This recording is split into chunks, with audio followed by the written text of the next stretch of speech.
요나서 1장. 주님께서 아미떼의 아들 요나에게 말씀하셨다. 너는 어서 저 큰 성읍 니느웨로 가서 그 성읍에 대고 외쳐라. 그들의 죄악이 내 앞에까지 이르렀다. 그러나 요나는 주님의 낯을 피하여 스페인으로 도망가려고 길을 떠나 욥바로 내려갔다. 마침 스페인으로 떠나는 배를 만나 배삭스를 내고 사람들과 함께 그 배를 탔다. 주님의 낯을 피하여 스페인으로 갈 셈이었다. 주님께서 바다 위로 큰 바람을 보내시니 바다에 태풍이 일어나서 배가 거의 부서지게 되었다. 뱃사람들은 두려움에 사로잡혀 저마다 저희 신들에게 부르짖고 저희들이 탄 배를 가볍게 하려고 배 안에 실은 짐을 바다에 내던졌다. 요나는 벌써부터 배 밑창으로 내려가 누워서 깊이 잠들어 있었다. 마침 선장이 그에게 와서 그를 보고 소리를 쳤다. 당신은 무엇을 하고 있소? 잠을 자고 있다니. 일어나서 당신의 신에게 부르짖으시오. 행여라도 그 신이 우리를 생각해 준다면 우리가 죽지 않을 수도 있지 않소? 뱃사람들이 서로 말하였다. 우리가 어서 제비를 뽑아서 누구 때문에 이런 재앙이 우리에게 내리는지 알아봅시다. 그들이 제비를 뽑으니 그 제비가 요나에게 떨어졌다. 그들이 요나에게 물었다. 우리에게 말하시오. 누구 때문에 이런 재앙이 우리에게 내렸소? 당신은 무엇을 하는 사람이며 어디서 오는 길이오? 어느 나라 사람이오? 어떤 백성이오? 그가 그들에게 대답하였다. 나는 히브리 사람이오. 하늘에 계신 주 하나님 바다와 육지를 지으신 그분을 섬기는 사람이오. 요나가 그들에게 자기가 주님의 낯을 피하여 달아나고 있다고 말하니 사람들이 그 사실을 알고 겁에 질려서 그에게 소리쳤다. 어쩌자고 당신은 이런 일을 하였소? 바다의 파도가 점점 더 거세게 일어나니 사람들이 또 그에게 물었다. 우리가 당신을 어떻게 해야 우리 앞에 저 바다가 잔잔해지겠소? 그가 그들에게 대답하였다. 나를 들어서 바다에 던지시오. 그러면 당신들 앞에 저 바다가 잔잔해질 것이오. 바로 나 때문에 이 태풍이 당신들에게 닥쳤다는 것을 나도 알고 있소. 뱃사람들은 육지로 되돌아가려고 노를 저었지만 바다의 파도가 점점 더 거세게 일어났으므로 헛일이었다. 그들은 주님을 부르며 아뢰었다. 주님 빕니다. 우리가 이 사람을 죽인다고 해서 우리를 죽이지 말아 주십시오. 주님께서는 뜻하시는 대로 하시는 분이시니 우리에게 살인죄를 지우지 말아 주십시오. 그들은 요나를 들어서 바다에 던졌다. 폭풍이 일던 바다가 잔잔해졌다. 사람들은 주님을 매우 두려워하게 되었으며 주님께 희생제물을 바치고서 주님을 섬기기로 약속하였다. 주님께서는 큰 물고기 한 마리를 마련하여 두셨다가 요나를 삼키게 하셨다. 요나는 사흘 밤낮을 그 물고기 뱃속에서 지냈다. 요나서 2장. 요나가 물고기 뱃속에서 주 하나님께 기도드리며 아뢰었다. 내가 고통스러울 때 주님께 불러 아뢰었더니 주님께서 내게 응답하셨습니다. 내가 수올 한가운데서 살려달라고 외쳤더니 주님께서 나의 호소를 들어주셨습니다. 주님께서 나를 바다 한가운데 깊음 속으로 던지셨으므로 큰 물결이 나를 에워싸고 주님의 파도와 큰 물결이 내 위에 넘쳤습니다. 내가 주님께 아뢰기를 주님의 눈앞에서 쫓겨났어도 내가 반드시 주님 계신 성전을 다시 바라보겠습니다. 하였습니다.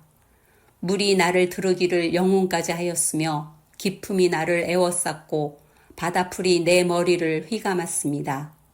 나는 땅속 몇 뿌리까지 내려갔습니다. 땅이 빗장을 질러 나를 영영 가두어 놓으려 했습니다만 주 나의 하나님 주님께서 그 구덩이 속에서 내 생명을 건져주셨습니다. 내 목숨이 힘없이 꺼져갈 때에 내가 주님을 기억하였더니 나의 기도가 주님께 이르렀으며 주님 계신 성전에까지 이르렀습니다. 헛된 우상을 섬기는 자들은 주님께서 베풀어 주신 은혜를 저버립니다.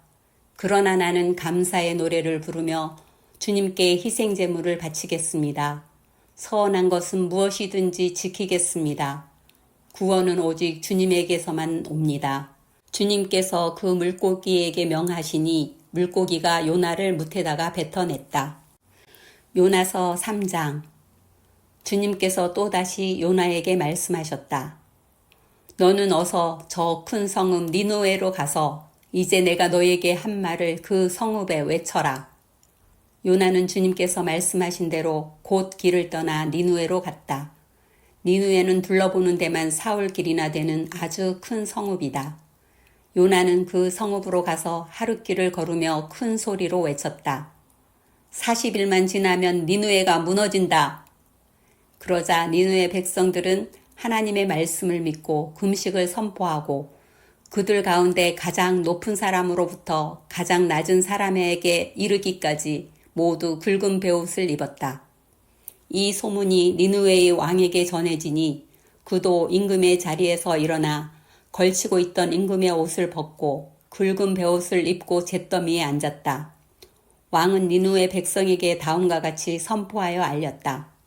왕이 대신들과 더불어 내린 칙명을 따라서 사람이든 짐승이든 소떼든 양떼든 입에 아무것도 대서는 안 된다. 무엇을 먹어도 안 되고 물을 마셔도 안 된다. 사람이든 짐승이든 모두 굵은 베옷만을 걸치고 하나님께 힘껏 부르짖어라. 저마다 자기가 가던 나쁜 길에서 돌이키고 힘이 있다고 휘두르던 폭력을 그쳐라.